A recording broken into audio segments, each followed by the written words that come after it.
Wir wollen das Thema politische Situation in Österreich vertiefen. Aus Wien zugeschaltet der Autor und Schriftsteller Hasnain Kasim. Herr Kasim, ich grüße Sie ganz herzlich.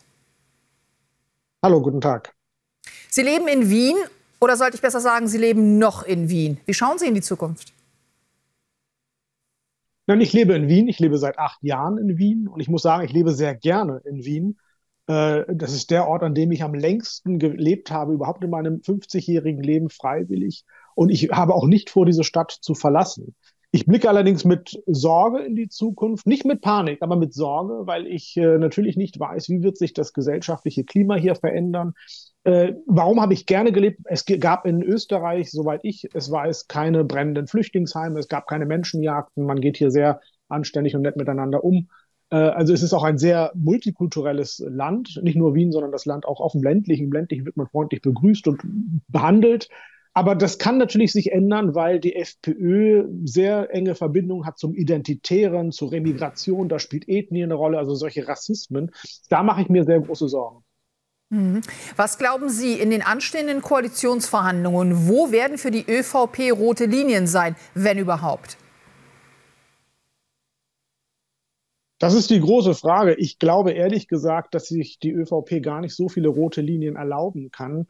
Denn was wäre die Alternative? Ich meine, es gibt natürlich das Thema Russlandpolitik ist eines. Ja? In Fragen der Russlandnähe gibt es große Unterschiede zwischen der ÖVP und der FPÖ. Wie gehen wir mit der Ukraine um? Unterstützt Österreich die Ukraine oder nicht? Die FPÖ ist strikt dagegen, ist sehr russlandfreundlich, hat schon seit langem einen Freundschaftsvertrag mit Putin und seiner Partei. Aber klar ist, wenn es nicht zu einer Koalition kommt, dann wird es Neuwahlen geben. Und auch da ist relativ klar, dass die FPÖ und Kickl noch stärker daraus hervorgehen werden. Das heißt, es sieht dann letztlich für die FPÖ noch besser, für die ÖVP noch schlechter aus. Und dann ist das Fragezeichen noch größer.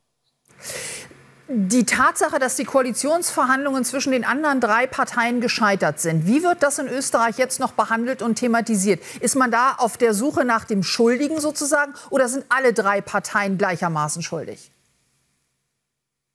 Die Parteien werfen sich alle gegenseitig die Schuld vor und jede Partei tut so, als wäre sie nicht schuld. Die Wahrheit ist natürlich, dass alle 3 Verantwortung tragen dafür, dass es nicht zustande gekommen ist. Auf der anderen Seite muss ich aus meiner sehr subjektiven Sicht sagen, ich kann alle 3 Parteien verstehen, dass es nicht dazu gekommen ist. Die NEOS-Chefin, also die Chefin der liberalen Partei, Beate Manuel-Reisinger, hat gesagt, dass das Verhindern einer rechtsextremen Partei alleine nicht ausreiche, als Grund eine Koalition zu formen.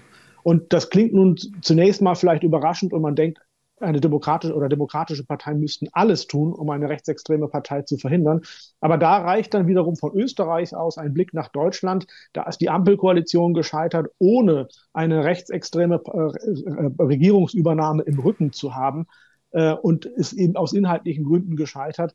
Das wäre in Österreich wahrscheinlich nicht gut gegangen, wenn diese 3 ein Bündnis geformt hätten, weil die inhaltlichen Dinge, da liegen die sehr, sehr weit auseinander. Insofern verstehe ich, dass man das beendet hat, sich jetzt gegenseitig Schuldvorwürfe macht, aber letztlich wird jetzt die ÖVP es richten müssen mit der FPÖ und kann aber, wie gesagt, nicht sehr große Forderungen stellen, weil die FPÖ sehr, sehr stark aus dieser Situation hervorgeht.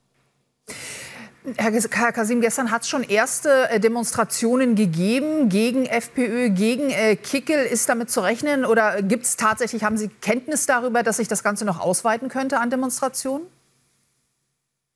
Ich kann mir sehr gut vorstellen, dass sich das ausweitet, dass es Demonstrationen geben wird, dass Leute protestieren. Ich finde das grundsätzlich auch richtig, dass man seinem Unmut Ausdruck verschafft. Ich meine, immerhin 70% der Wählerinnen und Wähler haben nicht die FPÖ gewählt. Auf der anderen Seite kann man aber auch argumentieren, es gibt eine konservativ-rechte Mehrheit mit weit über 50% in Österreich. Und man muss sich natürlich trotzdem auch fragen, was sollen diese Demonstrationen bewirken? Sie sollen bewirken, dass eben bestimmte politische Inhalte nicht zum Tragen kommen. Alles, was rechtsextrem ist, was menschenverachtend ist, rassistisch, da unterstütze ich die Demonstrierenden auch. Aber wenn das Ziel ist Neuwahlen, kann ich nur sagen, das Ergebnis wird noch mehr zugunsten der FPÖ sein. Also insofern, man muss sich schon als Demonstrant fragen und als Demonstration, was ist das Ziel?